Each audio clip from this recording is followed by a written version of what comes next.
नमस्कार प्यारे बच्चों, आज की दूरदर्शन की कक्षा में आप सभी का बहुत बहुत स्वागत है। और मैं हूँ स्मिता शर्मा।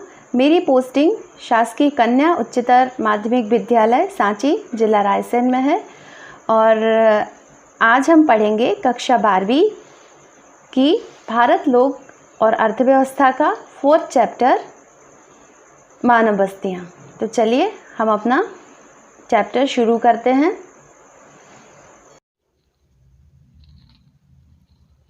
चलिए तो हम NCERT की कक्षा 12 का 4th चैप्टर मानव बस्तियाँ शुरू करते हैं। सबसे पहले हम पढ़ेंगे मुख्य बिंदु। पहला मुख्य बिंदु है मानव बस्ती का अर्थ। दूसरा है बस्तियों के प्रकार। तीसरा है ग्रामीण एवं नगरीय बस्तियाँ। चौथा है ग्रामीण बस्तियों के प्रकार। पांचवा है भारत में नगरों का विकास। छठवां बिंदु है भारत में नगरीकरण। और सातवां बिंदु है नगरों का कार्यात्मक वर्गीकरण। चलिए तो सबसे पहले हम पढ़ेंगे बस्तियों का अर्थ। यह किसी भी आकार के घरों का संकुल है जिनमें मनुष्य रहते हैं। इस उद्देश्य के लिए लोग आर्थिक आधार के लिए कुछ क्षेत्र पर स्वामित्व रखते हैं। अर्थात बस्ती जो है वो एक विशेष आकार का क्षेत्र होता है जहाँ की बहुत सारे घर होते हैं और जिसमें मनुष्य रहते हैं और अपनी जीविका के लिए यानी कि आर्थिक रूप से अपनी जीविका चलाने के लिए वो किसी न किसी चीज़ पर निर्भर होते हैं। जैसे कृषि पर भी निर्भर हो सकते हैं। अगर बस्तियाँ ग्रामीण हैं तो अधिकतर जो वहाँ के लोग हैं वो कृषि पर निर्भर होते हैं। अगर शहरी बस्तियाँ हैं तो शहरी बस्तियों के लोग शासकीय सेवाओं या प्राइवेट जॉब या फिर व्यापारिक क्षेत्रों में व्यापारिक कार्यों में संलग्न होते हैं। अतः बस्ती की प्रक्रिया में मूल रूप से लोगों के समूह और उनके संसाधन आधार के रूप में क्षेत्र का आवंटन सम्मिलित होते हैं। अतः हम कह सकते हैं कि बस्तियों में मूल रूप से लोगों का समूह और उनकी जीविका के संसाधन के आधार मुख्य रूप से सम्मिलित किए जाते हैं। अब हम देखेंगे ग्रामीण एवं नगरीय बस्तियां। ग्रामीण बस्तियां और नगरीय बस्तियां यानी कि ग्रामीण और नगरीय बस्तियों में अंतर समझेंगे। ग्रामीण बस्तियां अपने जीवन का पोषण अथवा आधारभूत आर्थिक आवश्यकताओं की पूर्ति भूमि आधारित आर्थिक क्रियाओं से करती हैं। ग्रामीण क्षेत्र में जो लोग रहते हैं वो अपनी आधारभूत आर्थिक आवश्यकताओं के लिए पूरी तरह से कृषि संबंधी कार्यों पर डिपेंड होते हैं। जैसे कि खेती करना, पशुपालन करना और भी अन्य खनन आदि कार्यों में बिजी होते हैं। दूसरा है ग्रामीण लोग कम गतिशील होते हैं और इसलिए उनमें सामाजिक संबंध घनिष्ठ होते हैं। ग्राम में रहने वाले लोग जो हैं वो सामाजिक संबंधों पर ज़्यादा ध्यान देते हैं। आसपास के लोग सब मिलजुल कर रहते हैं और उनमें प्रेम व सद्भावना होती है। दूसरी तरफ है नगरीय बस्तियाँ। नगरीय बस्तियाँ एक और कच्चे माल के प्रक्रमण और तैयार माल के विनिर्माण द्वारा तथा दूसरी ओर विभिन्न प्रकार की सेवाओं पर निर्भर करते हैं। नगरीय बस्तियाँ जो होती हैं वो काफ़ी सटी और एक दूसरे के पास इनमें मकान बने होते हैं और इनका जो मुख्य आधारभूत आर्थिक आवश्यकताओं के लिए ये तैयार माल के विनिर्माण यानी कि औद्योगिक कार्यों पर डिपेंड होती हैं और दूसरी तरफ ये सेवाओं यानी कि नौकरियों पर निर्भर होते हैं। नगरीय क्षेत्रों में जीवन का ढंग जटिल होता है और तीव्र होता है और सामाजिक संबंध औपचारिक होते हैं। नगरीय क्षेत्रों में जीवन का ढंग जो है वो कठोर होता है क्योंकि लोग सुबह से ही अपने कार्यों पर निकल जाते हैं और शाम होते होते घर आते हैं। यहाँ पर सामाजिक संबंध एक फॉर्मेलिटी मात्र होते हैं क्योंकि लोगों को पास इतना समय ही नहीं होता है कि वो एक दूसरे से मिलें जुलें या बात कर पाएं। अब हम देखेंगे ग्रामीण बस्तियों के विभिन्न प्रकारों के लिए उत्तरदायी कारक। सबसे पहला है भौतिक लक्षण। भूभाग की प्रकृति, ऊंचाई, जलवायु और जल की उपलब्धता। भूभाग की प्रकृति से तात्पर्य है कि यदि मैदानी क्षेत्र है तो वहाँ पर बस्तियाँ अधिक बस जाती हैं, जबकि पठारी अथवा पर्वतीय क्षेत्र है तो वहाँ पर बस्तियाँ ठीक से नहीं बस पाती हैं। फिर है ऊंचाई। ऊंचाई के आधार पर ज़्यादातर सोपानी जो बस्तियाँ हैं वो बस पाती हैं। लोग पहाड़ों को काट काट कर सोपान जैसा बना लेते हैं और वहाँ पर बस्तियाँ बनाकर रहते हैं। फिर है जलवायु। अगर कठोर जलवायु है तो लोग वहाँ पर बस्तियाँ कम बनाएंगे, यानी कि बहुत 1 या 2 घर मिलेंगे, जैसे हम इग्लू का एग्जाम्पल ले सकते हैं। अगर जलवायु मनुष्य के रहने के अनुकूल है तो वहाँ पर बस्तियाँ घनी और अच्छी होती हैं। जल की उपलब्धता, इसके लिए हम राजस्थान का थार का मरुस्थल भी ले सकते हैं। वहाँ पर जल की कमी होने के कारण बस्तियाँ बहुत कम बसी होती हैं, जबकि जिन क्षेत्रों में जल पर्याप्त मात्रा पर मिलता है वहाँ पर बस्तियाँ बहुत घनी बसी होती हैं। और इसीलिए अगर हम देखें कि अधिकतर जो नगर, शहर और ग्राम हैं वो नदियों के किनारे ही बसे हुए हैं। अगला है सांस्कृतिक और मानव जातीय कारक। इसमें सामाजिक संरचना, जाति और धर्म को सम्मिलित किया जाता है। कुछ बस्तियां या नगर वहाँ की सामाजिक संरचना के कारण बस जाते हैं, कुछ विशेष जाति के कारण, और कुछ विशेष धर्म के लोग जहाँ रहते हैं वहाँ अपनी सुरक्षा की दृष्टि से लोग अधिक संख्या में रहना पसंद करते हैं। या जहाँ पर किसी विशेष धर्म या जाति के लोग कम रहते हैं तो वो उस स्थान को छोड़कर वहाँ चले जाते हैं जहाँ पर उनकी जाति और धर्म के लोग अधिक रहते हैं। सुरक्षा संबंधी कारक, इसमें चोरियों और डकैतियों से सुरक्षा करते हैं। यहाँ पर जहाँ पर चोरियाँ या डकैतियाँ अधिक होती हैं वहाँ पर बस्तियाँ धीरे धीरे कम हो जाती हैं। जहाँ पर सुरक्षा अधिक होती है, चोरी और डकैती की संभावना कम होती है, वहाँ पर बस्तियाँ घनी बसने लगती हैं। चलिए अब आगे हम पढ़ेंगे भारत की ग्रामीण बस्तियों को 4 प्रकारों में रखा जा सकता है। देखिए, पहली है गुच्छित, संकुलित अथवा आकेंद्रित बस्ती। दूसरी है अर्धगुच्छित अथवा विखंडित बस्ती। तीसरी है पल्लीकृत और चौथी है परिक्षिप्त अथवा एकाकी बस्ती। चलिए तो सबसे पहले हम देखते हैं गुच्छित बस्तियाँ। इस प्रकार के गांव में रहन सहन का सामान्य क्षेत्र स्पष्ट है और चारों ओर फैले खेतों, खलिहानों और चारागाहों से पृथक होता है। इस तरह के जो प्रवास होते हैं वह खेतों और खलिहानों व चारागाहों से अलग इनके बीचों बीच में स्थित होते हैं। इसकी मध्यवर्ती गलियां कुछ जाने पहचाने प्रारूप अथवा ज्यामितीय आकृतियां प्रस्तुत करती हैं, जैसे आयताकार प्रतिरूप एवं रेखीय प्रतिरूप। यह बस्तियां प्रायः उपजाऊ जलोढ़ मैदानों और उत्तरी पूर्वी राज्यों में पाई जाती हैं। चलिए अब हम देखते हैं रेखीय प्रतिरूप, जो अभी हमने पढ़ा था। रेखीय प्रतिरूप ऐसे प्रतिरूप होते हैं जैसे किसी रेलवे ट्रैक अथवा सड़क के किनारे किनारे कोई गांव बस जाता है। आयताकार प्रतिरूप चौकोर प्रतिरूप होते हैं और यहाँ पर सड़कें जो हैं वो एक दूसरे को समकोण पर काटती हैं। चलिए अब हम देखेंगे अर्धगुच्छित बस्तियाँ। अर्धगुच्छित बस्तियाँ अथवा विखंडित बस्तियाँ परिक्षिप्त बस्ती के किसी सीमित क्षेत्र में गुच्छित होने की प्रवृत्ति का परिणाम है।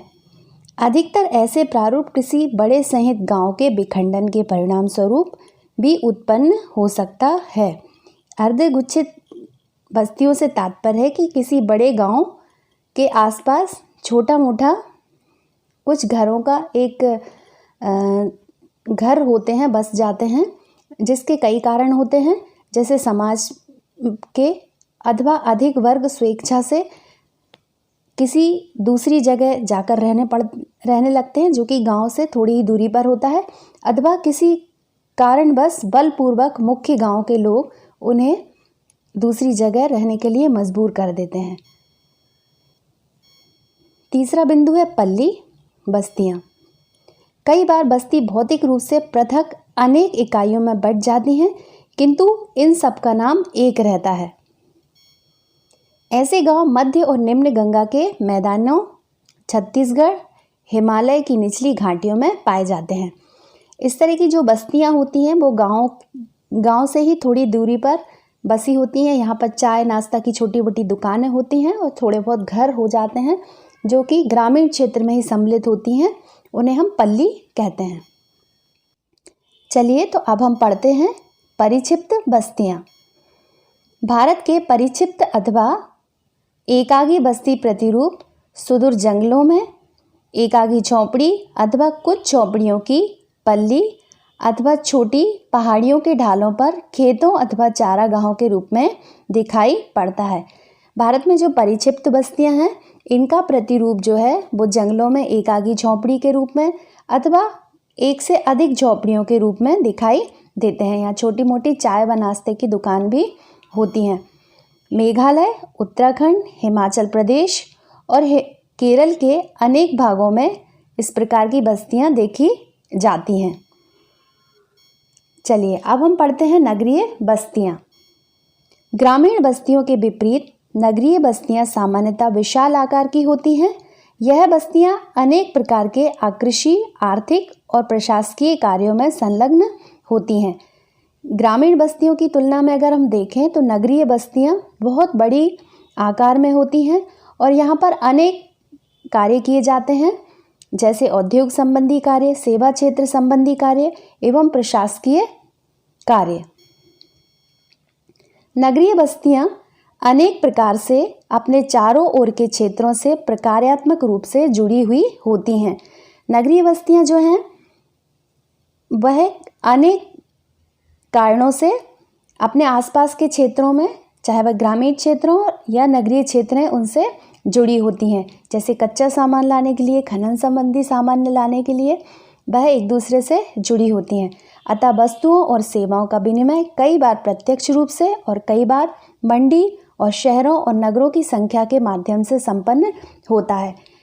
अतः जो वस्तुओं का विनिमय होता है वह सेवाओं के माध्यम से होता है, कभी प्रत्यक्ष रूप से और कई बार मंडी और शहरों और नगरों की संख्या के माध्यम से संपन्न कराया जाता है।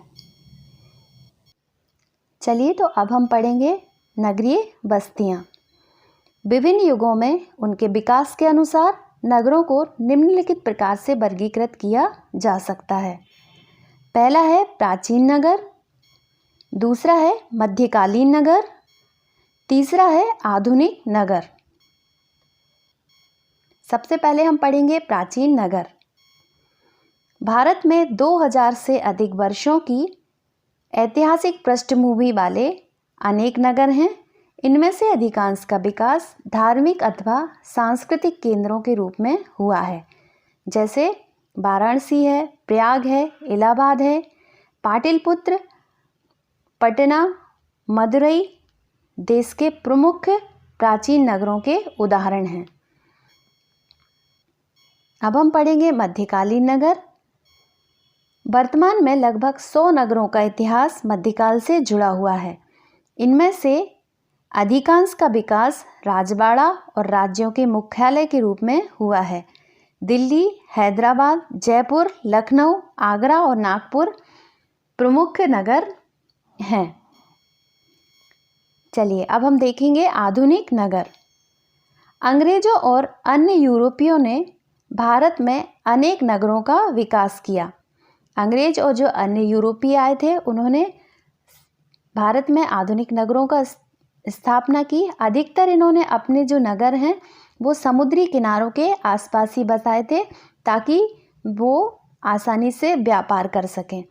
अनेक स्थानों पर अपने पैर जमाते हुए उन्होंने सर्वप्रथम सूरत, दमन, गोवा, पांडिचेरी इत्यादि जैसे व्यापारिक पत्तन विकसित किए। अब हम पढ़ेंगे स्वतंत्रता प्राप्ति के पश्चात अनेक नगर प्रशासनिक केंद्रों जैसे चंडीगढ़, भुवनेश्वर, गांधीनगर, दिसपुर इत्यादि और औद्योगिक केंद्रों जैसे दुर्गापुर, भिलाई, सिंदरी, बरौनी के रूप में विकसित हुए। कुछ पुराने नगर महानगरों के चारों ओर अनुषंगी नगरों के रूप में विकसित हो गए, जैसे दिल्ली के चारों ओर गाजियाबाद, रोहतक और गुरुग्राम इत्यादि। दिल्ली के मैप में आपको दिखाई भी दे रहा है कि दिल्ली के आसपास गुरुग्राम, रोहतक, नोएडा बसे हुए हैं। ये दिल्ली की सब सिटी हैं, जहाँ से कि दिल्ली के साथ साथ इन क्षेत्रों में भी व्यापारिक एवं औद्योगिक कार्य किए जाते हैं। लेसन को आगे बढ़ाते हुए अब हम पढ़ेंगे भारत में नगरीकरण। नगरीकरण के स्तर का माप कुल जनसंख्या के प्रतिशत के रूप में किया जाता है। वर्ष 2011 में भारत में नगरीकरण का स्तर 31.16% था, जो विकसित देशों की तुलना में काफ़ी कम है। अर्थात नगरीकरण के स्तर का माप जो है वो कुल जनसंख्या के प्रतिशत के, जिस क्षेत्र में जितनी अधिक जनसंख्या होगी वह नगरों की श्रेणी में आता जाएगा। मैप की सहायता से भी हम समझ सकते हैं कि अधिकतर जो प्रशासनिक नगर हैं, जैसे मध्य प्रदेश की राजधानी भोपाल, भारत की राजधानी दिल्ली, पंजाब हरियाणा की राजधानी चंडीगढ़, ये सब नगरीय क्षेत्र हैं जहाँ की जनसंख्या काफ़ी अधिक है। अब हम पढ़ेंगे नगरों का प्रकार्यात्मक वर्गीकरण। नगरों को उनके कार्यों के आधार पर वर्गीकृत किया गया है। कुछ शहरों और नगरों को कुछ निश्चित प्रकारों में विशिष्टता प्राप्त होती है और उन्हें कुछ विशिष्ट क्रिया उत्पादन होता है तथा सेवाओं के लिए उन्हें जाना जाता है। भारतीय नगरों को मोटे तौर पर निम्नलिखित प्रकार से वर्गीकृत किया जा सकता है। शहरों की कुछ खास विशेषताएं होती हैं, उनके कुछ खास गुण होते हैं और उन्हीं विशिष्टता के आधार पर उनको वर्गीकृत किया गया है। सबसे पहला है प्रशासन शहर और नगर, दूसरा है औद्योगिक नगर, तीसरा है परिवहन नगर, चौथा है वाणिज्य नगर, पांचवा है खनन नगर, छठवा है छावनी नगर, सातवां है धार्मिक और सांस्कृतिक नगर, आठवां है शैक्षिक नगर और नवां है पर्यटन नगर। चलिए, तो सबसे पहले हम देखेंगे प्रशासन शहर और नगर। उच्चतर क्रम के प्रशासनिक मुख्यालय वाले शहरों को प्रशासन नगर कहते हैं, जैसे कि चंडीगढ़, नई दिल्ली, भोपाल, चेन्नई इत्यादि। ये सभी प्रशासनिक नगर हैं और यहाँ पर प्रशासन संबंधी क्रियाओं का संचालन किया जाता है। अब हम देखेंगे औद्योगिक नगर। मुंबई, सलेम, कोयम्बटूर, मोदीनगर, जमशेदपुर इत्यादि के विकास का प्रमुख अभिप्रेरक बल उद्योगों का विकास रहा है। ये जितने भी नगर हैं यहाँ पर अधिकतर उद्योग, कई प्रकार के उद्योग स्थापित किए गए हैं। जैसे मुंबई सूती वस्त्र उद्योग के लिए फेमस है और उसको सूती वस्त्र उद्योग की राजधानी भी कहा जाता है। और दूसरी तरफ जमशेदपुर है, यहाँ पर लोहा इस्पात उद्योग का विकास हुआ है, इस कारण यह शहर बहुत बड़ा औद्योगिक नगर बन गया है। अब है परिवहन नगर। यह पत्तन नगर है जो मुख्यतः आयात निर्यात के कार्यों में संलग्न रहते हैं, जैसे कांडला, कोझिकोड, विशाखापट्टनम इत्यादि।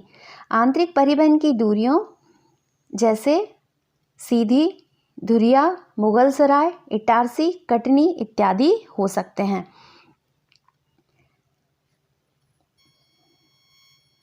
अब हम देखेंगे वाणिज्यिक नगर। कुछ नगरों का विकास वाणिज्य और व्यापार की दृष्टि से होता है। व्यापार और वाणिज्य में विशिष्टता वाले शहरों और नगरों को इस वर्ग में रखा जाता है, जैसे कोलकाता, सहारनपुर, सतना इत्यादि इसके उदाहरण हैं। खनन नगर। कुछ नगर जो है वो खुदाई के लिए प्रसिद्ध होते हैं। यह नगर खनिज समृद्धि क्षेत्रों में विकसित हुए हैं, जैसे रानीगंज, झरिया, डिगबोई, अंकलेश्वर, सिंगरौली इत्यादि। ठीक है, ये हम अच्छी तरह से जानते हैं। जैसे डिगबोई है जो कि असम में स्थित है और वहाँ पर पेट्रोलियम के बहुत अधिक जमाव है और इसी के कारण यहाँ पर खनन किया जाता है और यहाँ पर खनन नगर के रूप में यह बहुत बड़े रूप में विकसित हुआ है। अब हम पढ़ेंगे छावनी नगर। कुछ नगर सुरक्षा की दृष्टि से स्थापित होते हैं जिन्हें हम छावनी नगर कहते हैं। इन नगरों का उदय छावनी नगरों के रूप में हुआ है, जैसे अंबाला, जालंधर, महू, बबीना, उधमपुर इत्यादि। इमेज में हमने उधमपुर का चित्र लिया है जो कि जम्मू कश्मीर में स्थित है।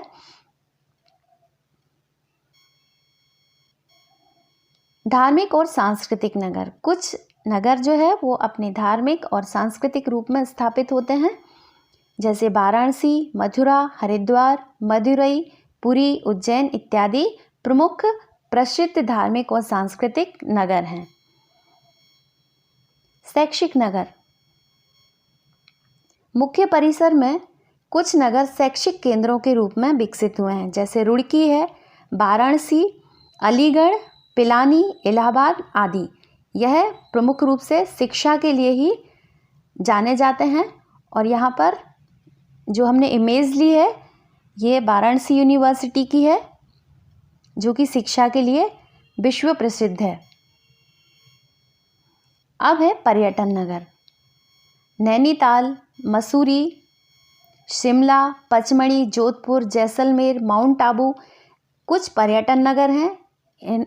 यहाँ पर पर्यटन को बहुत अधिक बढ़ावा मिला है इन नगरों के कारण, और बहुत दूर दूर से सैलानी यहाँ पर घूमने के लिए आते हैं। Smart city mission. Smart city mission का उद्देश्य शहरों को बढ़ावा देना है जो आधारभूत सुविधा, साफ तथा सतत पर्यावरण पर अनेक नागरिकों को बेहतर जीवन प्रदान करते हैं। इस योजना का उद्देश्य सघन क्षेत्र पर ध्यान केंद्रित करना है। स्मार्ट सिटी मिशन जो है उनका प्रमुख उद्देश्य जो है वो शहर साफ सुथरा होना चाहिए तथा पर्यावरण प्रदूषण से रहित होना चाहिए व लोगों को बेहतर जीवन स्तर प्रदान करने वाला होना चाहिए। चलिए तो लेसन के अंत में हम कुछ क्वेश्चन आंसर्स पर चर्चा कर लेते हैं, जिनके आंसर आपको चैप्टर में से ही ढूंढ के बताना है। निम्नलिखित में से कौन सा नगर नदी पर अवस्थित नहीं है? पहला पॉइंट है आगरा, दूसरा है पटना, तीसरा है भोपाल और चौथा है कोलकाता। हमारा दूसरा क्वेश्चन है भारत की जनगणना के अनुसार निम्नलिखित में से कौन सी एक विशेषता नगर की परिभाषा का अंग नहीं है? पहला पॉइंट है जनसंख्या घनत्व 400 व्यक्ति प्रति वर्ग किलोमीटर।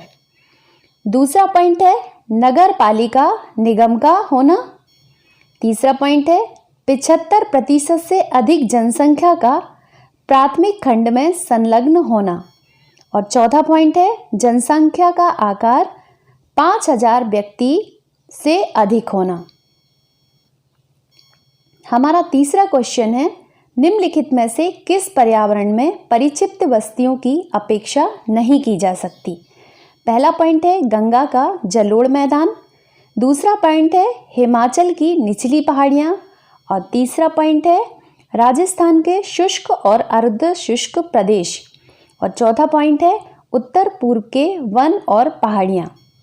चलिए तो अब हमारा फोर्थ क्वेश्चन है निम्नलिखित में से नगरों का कौन सा वर्ग अपने पदानुक्रम के अनुसार क्रमबद्ध है?